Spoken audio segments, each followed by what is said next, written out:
Bismillahirrahmanirrahim. Assalamualaikum warahmatullahi wabarakatuh. Alhamdulillah nahmaduhu wa nasta'inuhu wa nasta'hdihi wa nastaghfiruh wa na'udzu billahi min shururi anfusina wa min sayyiati a'malina. May yahdihillahu fala mudilla lahu wa may yudlil fala hadiya lahu. Asyhadu an la ilaha illallah wahdahu la syarika lahu wa asyhadu anna Muhammadan 'abduhu wa rasuluh. Allahumma shalli ala Muhammad wa ala ali Muhammad kama shallaita ala Ibrahim wa ala ali Ibrahim wa barik ala Muhammad wa ala ali Muhammad kama barakta ala Ibrahim wa ala ali Ibrahim fil alamin innaka Hamidum Majid. Amma ba'du. Allahumma rzuqna ya Rabbi fahman nabiyyin wa hifzal mursalin wa ilhamal malaikati muqarrabin fi afiyatina arhamar rahimin. Subhanaka la ilma lana illa ma 'allamtana innaka antal alimul hakim. Allahumma faqqihna fid din wa 'allimna at-ta'wil. Wa sallallahu ala sayyidina Muhammad wa ala alihi washabbihi wasallam. Alhamdulillahirabbil alamin.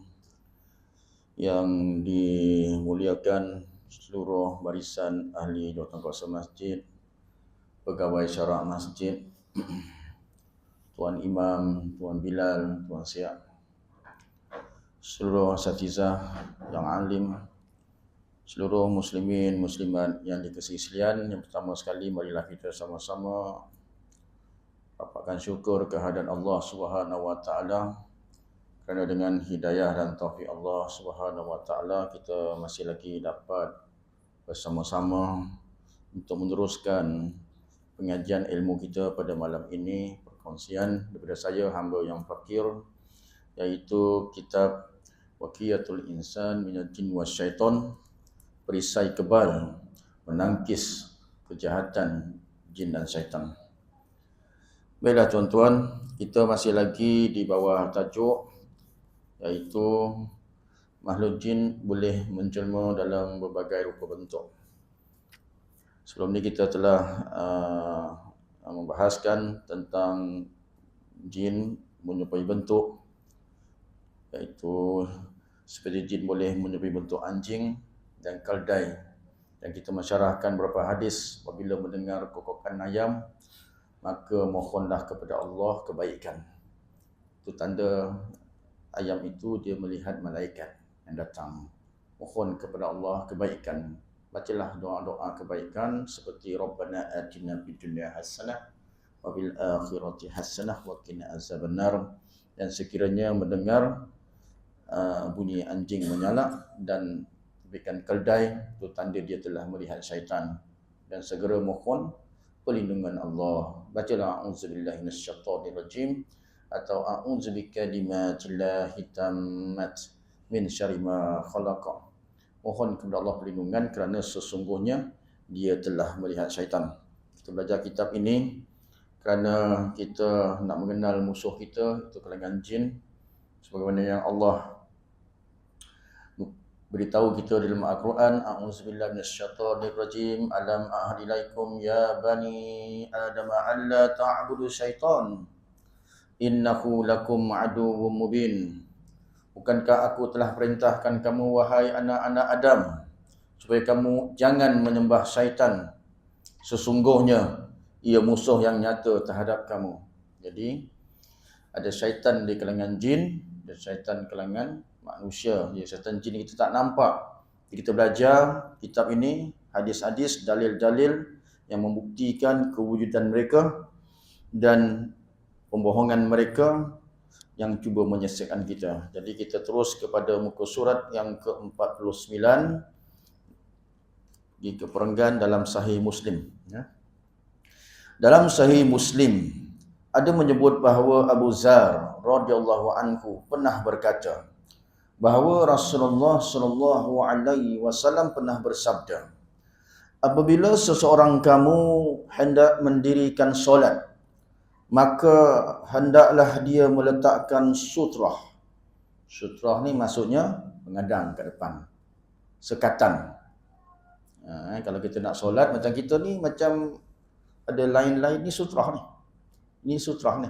Sutrah maksudnya hukum meletakkan sutrah ni adalah sunat. Ya. Kalau kita belajar dalam fiqh mazhab Imam Syafi'i, hukum sunat meletakkan sutrah, dan sesiapa yang melintasi di hadapan orang yang tengah sedang solat, hukum dia haram.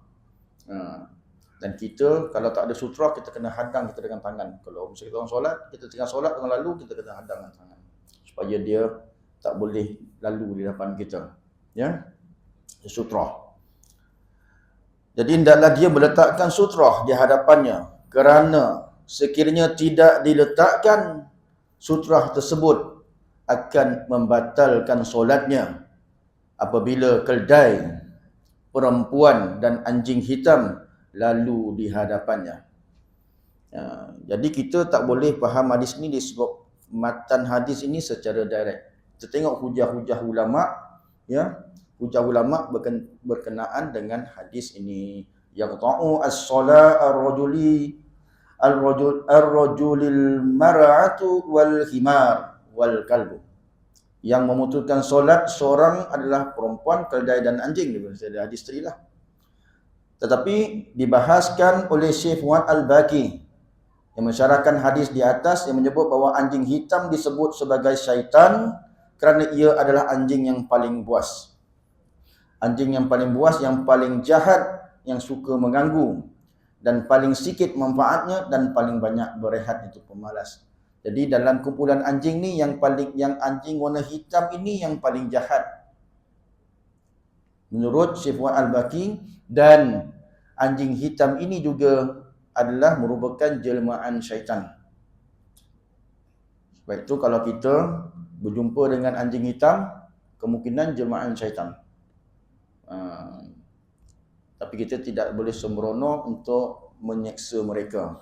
Dan orang-orang yang bermimpi anjing dalam tidurnya, kemungkinan dia telah diganggu oleh segolongan jin. Dan Syekh Abdullah Al-Basam berkata, daripada mazhab imam yang tiga, iaitu mazhab Maliki, Hambali dan juga Hanafi, telah menyatakan sesuatu yang melalui di hadapan orang yang sedang solat tidak membatalkan solat. Jadi masuk hadis tadi, dia kata Syekh Abdullah Al-Basam, dia tidak membatalkan solat. Walaupun yang berlalu di situ, yang lalu di situ adalah seorang wanita, seekor keldai atau anjing hitam. Hal ini disandarkan kepada riwayat Abu Daud daripada hadis Abu Sa'id yang mengatakan bahawa Nabi SAW bersabda, tidak ada sesuatu yang dapat memutuskan solat kamu dan hendaklah kamu mencegahnya semampu mungkin. Maksudnya dalam hadis tersebut, dia bukan membatalkan solat, tapi mengurangkan pahala solat kerana dia menghilangkan kekhusyukan. Sebab bila keldai lalu di hadapan kita, keldai ni dia punya tempikan dia, bunyi dia menyebabkan kita hilang kekhusyukan. Keldai ni. Dan dia juga antara binatang yang dikatakan binatang yang tak cerdik lah. Binatang yang agak bodoh. Keldai ni. Dan Allah banyak berfirman Al-Quran membandingkan dengan orang yang dibandingkan dengan keldai. Jadi dia bukan menyebabkan batal, tetapi kehadiran binatang tersebut menyebabkan hilangnya kekhusyukan. Bukan berupa juga macam perempuan. Nabi kata di sini perempuan. Perempuan boleh menghilangkan rasa khusyuk di dalam hati. Dan anjing hitam merujuk kepada kejahatan syaitan, dan syaitan akan berdamping dengan anjing hitam, dan ada yang menyerupai anjing hitam untuk mengganggu manusia. Kata Imam Nawawi juga ada menyatakan bahawa sesungguhnya yang dimaksudkan dengan memutuskan di sini ialah memutuskannya daripada kekhusyukan solat dan zikir. Kata Imam Nawawi. Daripada hadis tadilah, kerana dia telah disibukkan dengannya serta telah berpaling dengannya. Maksudnya kehadiran perkara-perkara tadi, wanita, keldai dan anjing, menyebabkan hilangnya kekhusyukan kita dalam solat, tidak membatalkan solat dalam Al-Madbut Syarah Al-Muhasab. Jadi di sini nak ditekankan sebenarnya tentang anjing hitam tersebut. Ya. Salah seorang lain bertanya, wahai Abu Zar, apa yang pula bezanya anjing berwarna hitam dengan anjing yang berwarna merah kuning? Sahabat bertanya, wahai anak saudaraku, aku sendiri pernah bertanya kepada Rasulullah SAW dengan soalan seperti yang engkau telah tanyakan ini. Maka Nabi SAW telah bersabda, Al-kilabun aswad syaitan. Sebenarnya anjing yang berwarna hitam itu adalah syaitan. Ini dalil lah. Dalil yang nak menunjukkan kepada kita bahawa jin itu boleh menyerupai bentuk binatang. Terutama anjing yang berwarna hitam. Sambungnya lagi, apa yang hendak ditekankan di sini ialah kenyataannya. Sebenarnya anjing yang berwarna hitam itu adalah syaitan. Kita tengok pandangan ulama menurut Ibnu Taimiyah rahimahullah ta'ala. Kata Imam Ibnu Taimiyah, anjing yang berwarna hitam itu adalah syaitan. Binatang-binatang anjing dan makhluk jin kadang-kadang boleh berupa bentuk dengan berbagai rupa bentuk. Termasuklah rupa bentuk binatang seperti kucing yang berwarna hitam. Sebab itu kalau tuan-tuan tengok cerita-cerita Melayu, cerita-cerita hantu lah, selalu akan dikaitkan dengan kucing hitam. Kan? Cuma ada kurafat sikit kat situ lah yang tak betul ceritanya. Kucing tu dilompatnya ke mayat tu, dah bangun dah pula mayat tu. Kan cerita nak menunjukkan kucing yang warna hitam ni dia ada kaitan dengan pengaruh syaitan. Kan? Ini adalah kerana warna hitam adalah lebih banyak kuasa kesaitanannya. Kalau tuan lihat orang-orang yang nak belajar sihir ataupun nak ambil tangkal-tangkal azimat, 3 kala yang akan sinonim yang akan mereka ambil untuk dijadikan sebagai tangkal azimat. Dia tak ada kala lain. Tangkal tu mesti warna hitam, sama ada warna hitam, warna merah atau warna kuning. Itu warna dia. Tuan takkan jumpa warna biru. Kebanyakan 3 kala ni. Sebab itu, kalau dia pakai warna lain, kalau Tok Bomoh pakai warna lain, dia kan nak berdamping dengan jin syaitan nak memuja. Dia takkan pakai warna putih. Ya? Sebab resapan hitam tu lebih kuat daripada warna-warna yang terang. Sebab itu kita tengok dalam dunia persilatan pun kalau nak bertapa pun pakai warna hitam juga. Kebatinan, ilmu dukun, warna hitam juga. Tangkal azimat kalau tuan tengok warna hitam, kuning dan merah. Dan tangkal-tangkal azimat ni adalah hukumnya adalah syirik. Ya. Inna ruqa wa tamaima wa tiwala syirikan. Jampi serapah, tangkal-tangkal itu adalah syirik. Jadi nak menunjukkan warna hitam ni lebih banyak kuasa kesaitanannya. Ya, kalau orang nak buat benda-benda yang jahat, dia akan cenderung kepada warna yang hitam. Berbanding yang lainnya dan warna tersebut menjerajat kepanasan yang sangat kuat. Ya. Iblis sendiri pernah menjelma. Iblis sendiri pernah menjelma iaitu berubah bentuk. Berubah bentuk dengan rupa Surakah bin Malik, iaitu penghulu Bani Mudlij. Ia pun turut serta datang bersama-sama dengan golongan musyrikin semasa dalam medan perang Khandaq. Surakah bin Malik. Iblis ini kalau kita belajar sirah, dia pernah berubah bentuk manusia masa sebelum Nabi berhijrah lagi ke Madinah. Kan? Dia masuk dalam Musyarat Darul An-Nadwah. Dia menyamar sebagai satu syekh yang tua, lelaki tua daripada Najd, yang cuba memberi satu pandangan supaya buat satu pakatan untuk membunuh Rasulullah sallallahu alaihi wasallam. Dia menyamar menjadi manusia. Masa tu Abu Jahal tak tahu yang itu iblis. Dia berubah bentuk pada masa tu. Dan kali kedua, dia berubah bentuk manusia, iaitu dia menyerupai Surakah bin Malik. Surakah bin Malik. Masa perang Khandaq. Perang Khandaq ni, Khandaq maksudnya parit. Sama ada dinamakan perang Khandaq ataupun perang Azab. Kenapa dinamakan perang Azab? Sebab dalam peperangan Azab itu yang berlaku pada 5 Hijrah, di mana kaum musyrikin, orang kafir Quraisy, dia mengumpul seluruh Bani, iaitu golongan-golongan kumpulan daripada Bani Quraisy dan juga campur dengan orang Yahudi daripada Bani Nadir, Quraizah, Kainuqa. diorang bergabung untuk menyerang Nabi sallallahu alaihi wasallam di Madinah. Itu dinamakan Ahzab. Dan perang ini tidak berlaku dengan pertumpahan darah yang banyak. Cuma perang ini Islam menang dengan psikologi.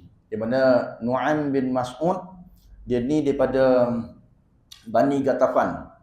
Asalnya dia bukan Islam. Dia bukan Islam. Pada masa perang Khandaq itu, dia mendapat hidayah dari Allah Subhanahu Wa Taala dan dia berjumpa dengan Rasulullah. Dia kata, "Ya Rasulullah, aku masuk Islam." Dia menyatakan keislaman dia dan dia mengucap dua kalimah syahadah di depan Nabi sallallahu alaihi wasallam. Lepas tu dia cakap dengan Rasulullah apa yang dia boleh buat untuk bantu Islam. Sebab Bani Ghatafan ini pun bergabung dengan kaum musyrikin, orang kafir. Rasulullah kata, kalau kau boleh membantu untuk mengkacau bilaukan orang kafir Quraisy ni supaya dia rasa keliru dan mereka sesama mereka akan bergaduh. Jadi Nu'aim bin Mas'ud dia kata, ya, dia akan masuk di kumpulan-kumpulan gabungan Quraisy ni untuk memecah belahkan mereka. Sebab kaum Yahudi ni masa dalam perang Khandaq ada satu bani, itu Bani Quraizah, dia duduk dalam Madinah. Dia ada perjanjian dengan Nabi sallallahu alaihi wasallam. Bani Quraizah ni untuk menjaga Nabi dan dia menjaga Nabi dan mempertahankan Nabi sallallahu alaihi wasallam. Ada perjanjian dia. Dan dengan perjanjian dia dengan Nabi tu, Nabi benarkan dia duduk dalam Madinah. Bani Quraizah ni. Tetapi Bani Nadir, Bani Qanuqa, dia ni berada di luar Madinah. Pada masa itulah Nu'aim bin Mas'ud ini dia berjumpa dengan Bani Quraizah. Dia cakap dengan Bani Quraizah, engkau ni berada dalam Madinah. Kan? Kau berada dalam Madinah. Kalau kau bergabung dengan orang musyrikin Mekah, andai kata kalau kaum musyrikin Mekah ini dia kalah, dia tak dapat nak lawan dengan Nabi sallallahu alaihi wasallam, mereka akan balik ke kampung halaman mereka di Mekah. Maka tinggal engkau di Madinah. Jadi kalau engkau andai kata kalahlah dalam peperangan ini, siapa yang akan pertahankan kau? Sebab orang Quraisy, Bani Nadir, Bani Qanuqa tidak akan membantu engkau. Jadi Bani Quraizah ni dia sebut salah. Asalnya Huyai bin Akhtab ni daripada ketua Bani Nadir. Dia telah mengajak Bani Quraizah ni untuk sama-sama menyokong mereka melawan Nabi. Tapi di atas kata-kata Nu'aim bin Mas'ud ini dia dah sebut salah, tak jadi dah. Dia kata, lebih baik sekian ni kau minta dengan Abu Sufyan, sebab pemimpin Quraisy sebanyak 10,000 orang untuk menyerang Nabi dan perang Khandaq ni sebanyak 10,000 orang daripada tentera kafir. Jadi Nu'aim bin Mas'ud kata, kau jumpa Abu Sufyan, kau mintalah sekurang-kurangnya 70 orang membantu engkau dalam Madinah untuk menyerang Nabi. Kalau kau tak nak bagi bantuan 70 orang, masa kami tak akan sokong kau. Lepas tu yang Nu'aim bin Mas'ud ni dia keluar pula daripada Madinah, pergi jumpa dengan Abu Sufyan. Dia cakap dengan Abu Sufyan lain pula. Dia kata Bani Quraizah sekarang ni dah berpaling tadah. Dia sekarang ni dia dah mengikat perjanjian balik semula dengan Nabi sallallahu alaihi wasallam. Jadi menyebabkan itu mereka jadi kucak-kacir orang kafir Quraisy ni. Dan dia ceritakan juga di sini Nabi berdoa kepada Allah Subhanahu Wa Taala supaya diturunkan bantuan dalam perang Khandaq ini. Ya. Kita sambung lagi.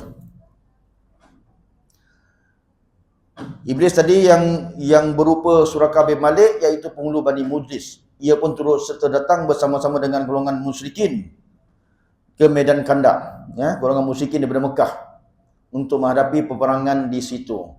Si anak iblis itu berkata, kalian semua tak usah bimbang, kalian tidak akan kalah pada hari ini, dan aku adalah sekutu setia kamu.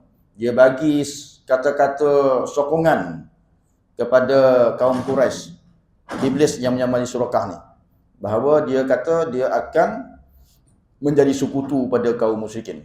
Tak kala barisan pejuang antara Islam dan musyrikin masing-masing telah bersiap sedia untuk memulakan pertempuran, Rasulullah sallallahu alaihi wasallam telah mengambil segenggam pasir, debu, lalu dilemparkan ke arah puak musyrikin. Dan mereka akhirnya menjadi lintang bukang dalam waktu yang sama. Jibril alaihissalam segera mendapatkan si iblis celaka itu.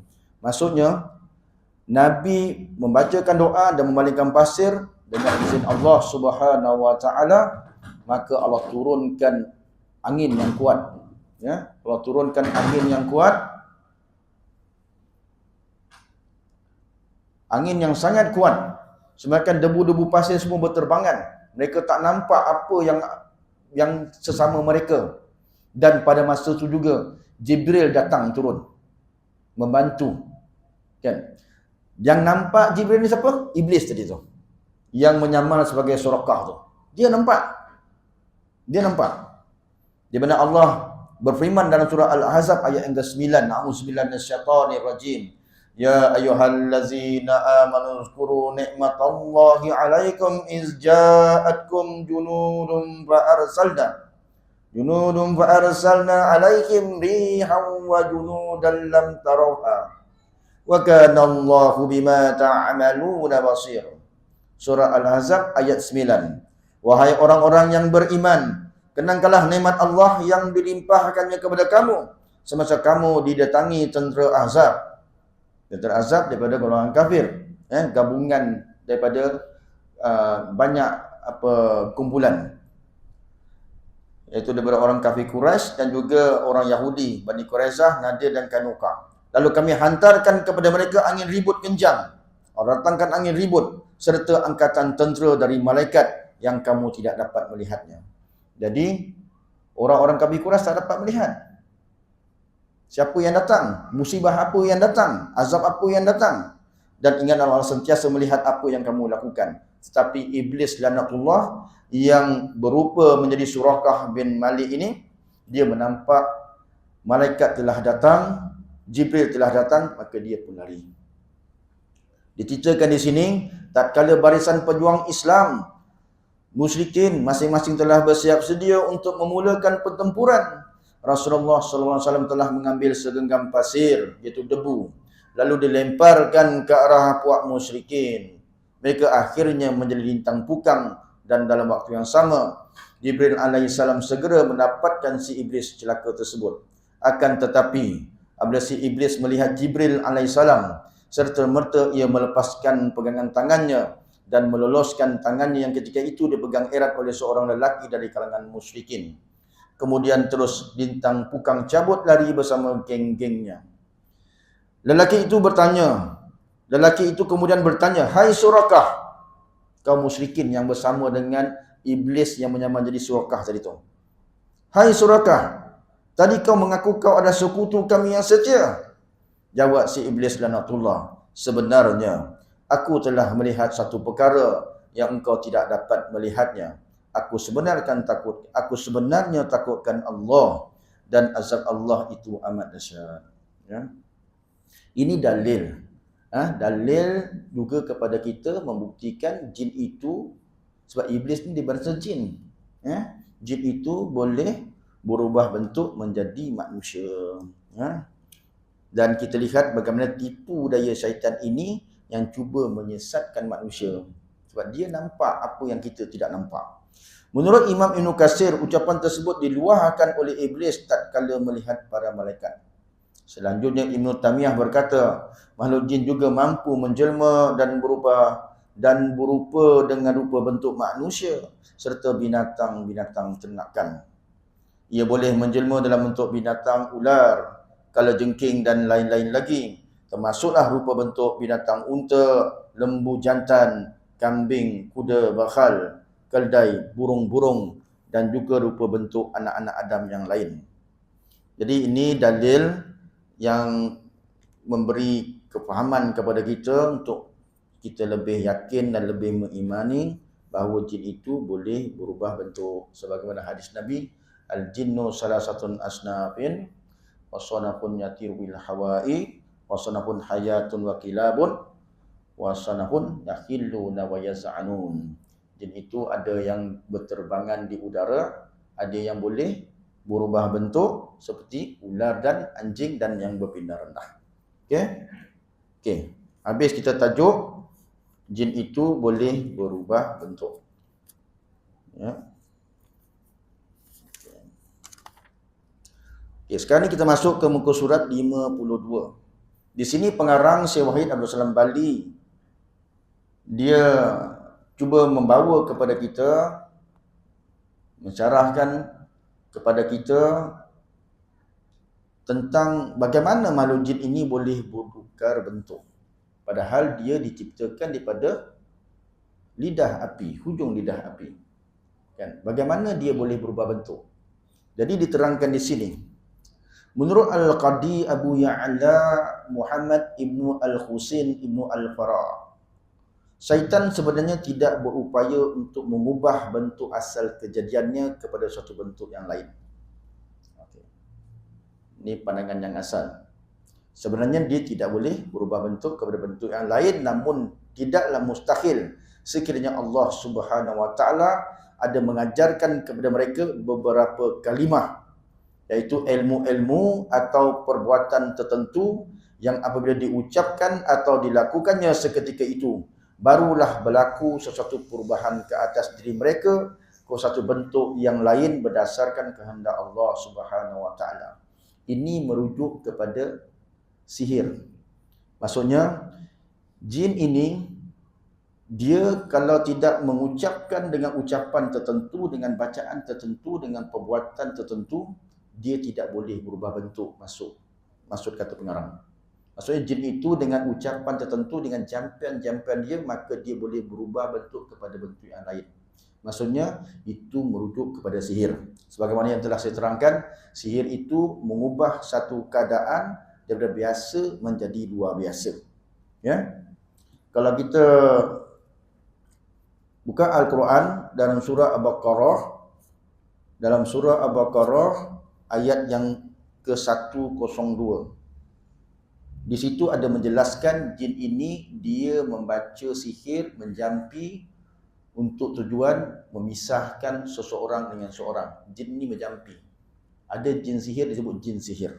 Ya. Yang berdamping dengan manusia, mengajar kepada manusia ilmu-ilmu sihir. Jin ini yang boleh berubah bentuk dari satu keadaan menjadi satu keadaan. Berubah menjadi manusia, berubah menjadi binatang. Ini pandangan ulama. Pandangan Syekh Wahid tadi.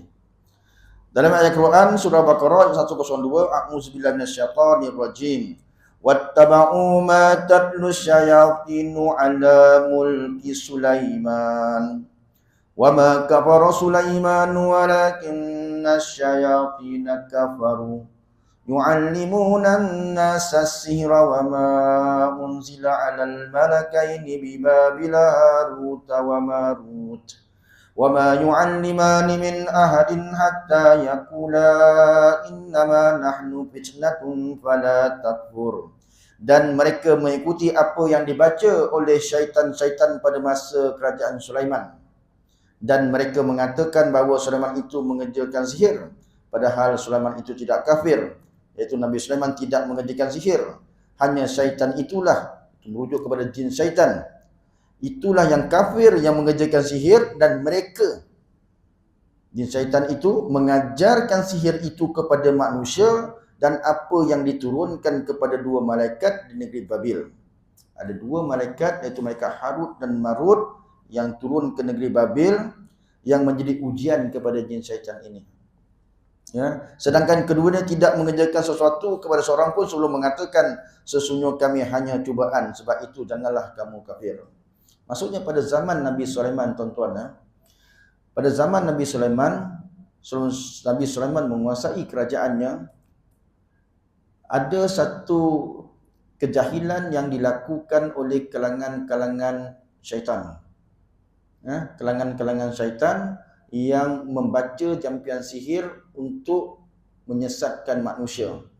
Jadi kalau tuan baca dari tafsir Ibnu Katsir daripada ayat 102 ini, Nabi Sulaiman ada menyimpan kitab sihir di bawah singgasana dia. Sampailah bila Nabi Sulaiman dah wafat, jadi syaitan-syaitan ini mencari balik kitab-kitab sihir ini dan dibacanya jampi ini diajarkan kepada manusia. Dia berlaku pada zaman Nabi Sulaiman lagi dah. Jadi wujudnya jin-jin yang mengamalkan sihir, yang mengajar kepada manusia untuk menyesatkan manusia. Okey. Ini dalil. Okay, kita balik pada yang tadi. Penjelmaan di sini ada semacam pukulan sihir bagi pandangan mata kasar saja.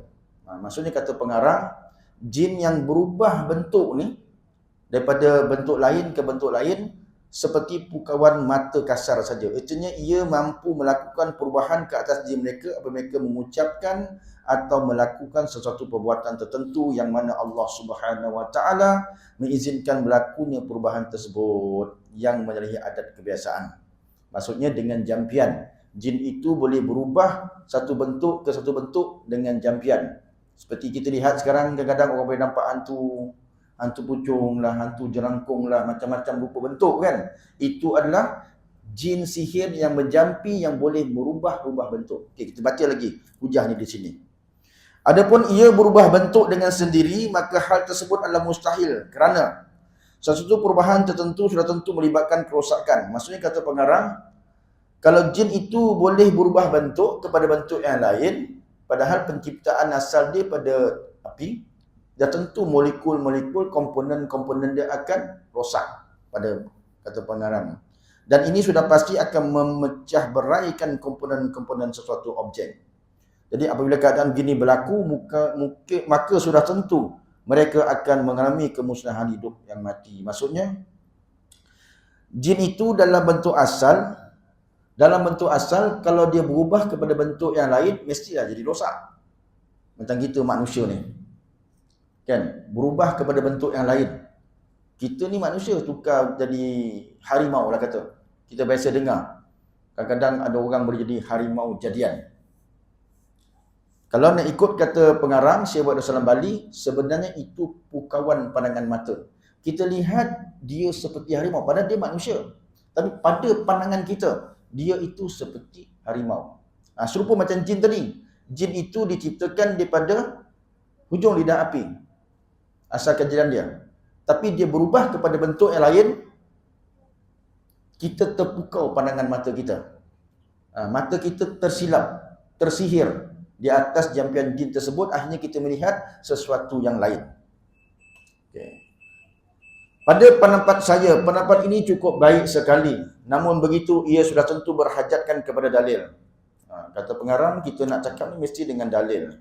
Kemungkinan hadis di bawah ada kaitan dengan apa yang diperdalilkan, iaitu hadis yang diriwayatkan oleh Ibnu Abi Syaibah radhiyallahu anhu, bahawa beberapa orang sahabat telah menyebut perihal hantu puaka. Pada zaman dulu, masa zaman sahabat, hantu puaka ni pun dah diperkatakan dah pada zaman tu. Sampaikan beberapa orang sahabat bertanya kepada Umar Al-Khattab perihal hantu puaka. Maka beliau menjawab, tidak ada seorang pun yang boleh berubah rupa bentuk kejadian yang asal sebagaimana yang telah diciptakan Allah Subhanahu Wa Taala. Kata Umar, kata Sayyidina Umar Al-Khattab, tidak ada seorang pun yang boleh mengubah rupa bentuk kejadiannya yang asal sebagaimana yang telah Allah Subhanahu Wa Taala ciptakan kepadanya. Cuma yang mampu ialah melakukan sihir sebagaimana puak-puak sihir yang terdapat di kalangan kamu. Oleh itu, apabila kamu melihat rupa bentuk tersebut, iaitu hantu puaka, maka hendaklah kamu laungkan azan. Jadi, orang-orang yang biasa tuan-tuan dengar kadang-kadang kena histeria, kadang-kadang kerasukan jin. Bila dia dah pulih tu, tuan-tuan tanya dia, apa yang nampak? Apa menyebabkan jadi macam ni? Biasanya dia akan kata dia nampak sesuatu yang mengerikan. Contohnya budak sekolah kan. Dia kata dia nampak ada satu yang tinggi, dia kata menakutkan.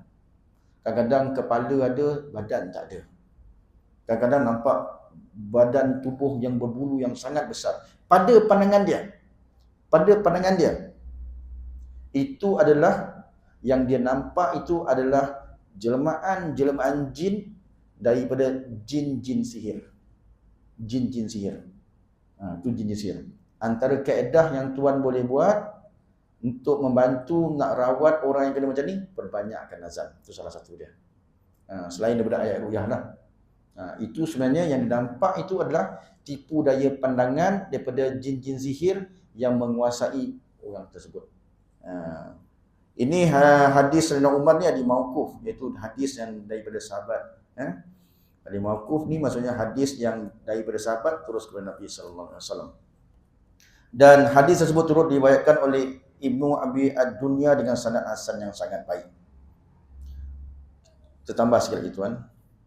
Mengenai hadis yang diriwayatkan oleh Ibnu Abi Ad-Dunya melalui Jabir radhiyallahu anhu yang pernah berkata, Rasulullah sallallahu alaihi wasallam pernah ditanya berhubung hantu puaka. Maka Rasulullah sallallahu alaihi wasallam pun menjawab, hum sihrul jin. Mereka itu ada tukang-tukang sihir dari kalangan jin. Maksudnya kata-kata Sayyidina Umar tadi diperkuatkan lagi dengan hadis yang lain daripada jalur yang lain. Ibnu Abi Ad-Dunya melalui Jabir radhiyallahu anhu, Nabi sallallahu alaihi wasallam bersabda, mereka itu adalah tukang-tukang sihir dari kalangan jin. Ya. Di sini dinyatakan, pengarah mengatakan hadis ini ada sedikit kecacatan kerana rangkaian perawi hadis bagi hadis ini dah terlalu dhaif. Dia bukan maudhu', hadis ni hadis dhaif lah. Terdapat 3 bentuk kecacatan yang menyebabkan sanad hadis tersebut diklasifikasikan sebagai dhaif. Tapi namun di sini kita bukan membincangkan tentang status hadis tersebut. Kita nak ceritakan bahawa jin yang boleh berubah kepada bentuk lain ini, dia merujuk kepada jin yang melakukan jampian dengan bacaan-bacaan tertentu dan akhirnya mereka ini boleh berubah kepada bentuk yang lain. Itu merujuk kepada jin-jin sihir. Ya. Okey, saya cerita sikit dan ambil dalam beberapa minit. Bila sebut jin sihir tuan, jin sihir ini asalnya, kalau tuan pernah dengar tentang jin saka. Jin saka maksudnya jin yang mengalir ke dalam tubuh manusia daripada satu orang, satu keturunan ke satu keturunan. Kan? Dulu daripada atuknya pergi ke maknya, maknya pergi ke kita. Dia jin ini asalnya adalah jin sihir. Kenapa? Dulu mungkin orang-orang yang terdahulu, yang sebelum itu, mereka di atas kejahilan mereka mungkin mengamalkan ilmu-ilmu yang bertentangan dengan agama. Contoh, seperti kita mempelajari ilmu-ilmu yang sekarang ni, kalau tuan pernah dengar dulu, ilmu nasuhak.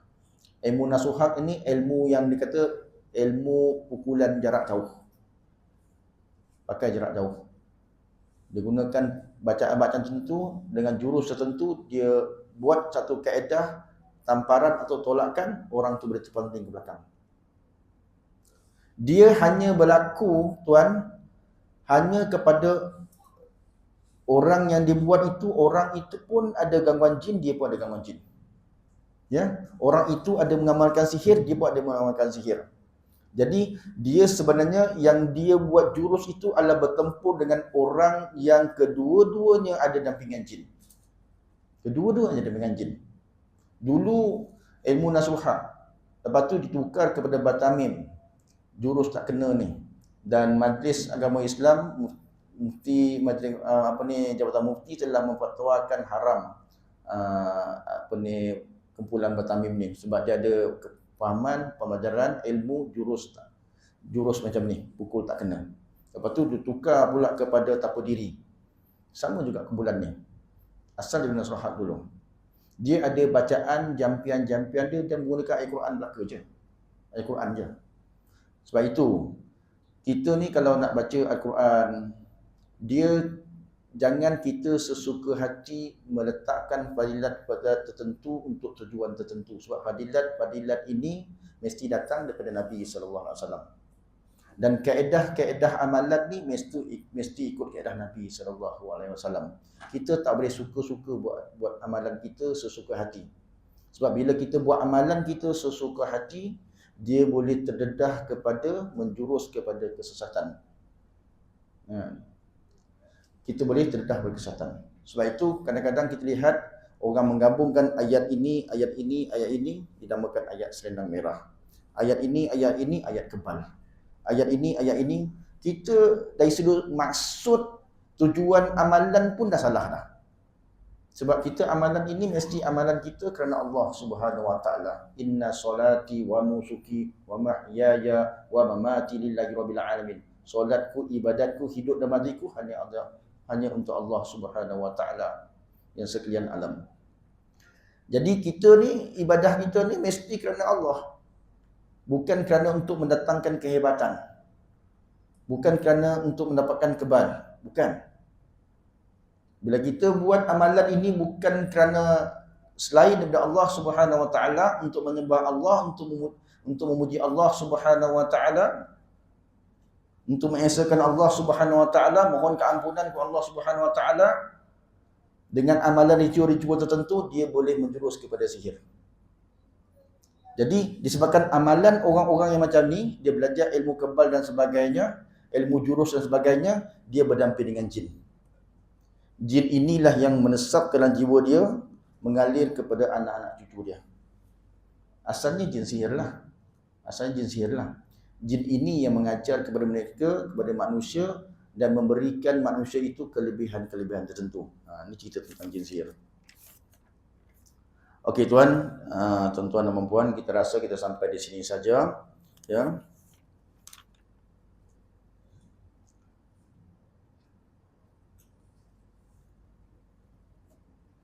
Kita sampai di sini, sampai kepada hadis daripada Jabir radhiyallahu anhu. Wallahu a'lam. Yang baik itu datang dari Allah Subhanahu Wa Taala. Yang lemah itu datang kepada saya, dan kita tutup kita punya kuliah kita dengan tasbih kibarah. Subhanallah.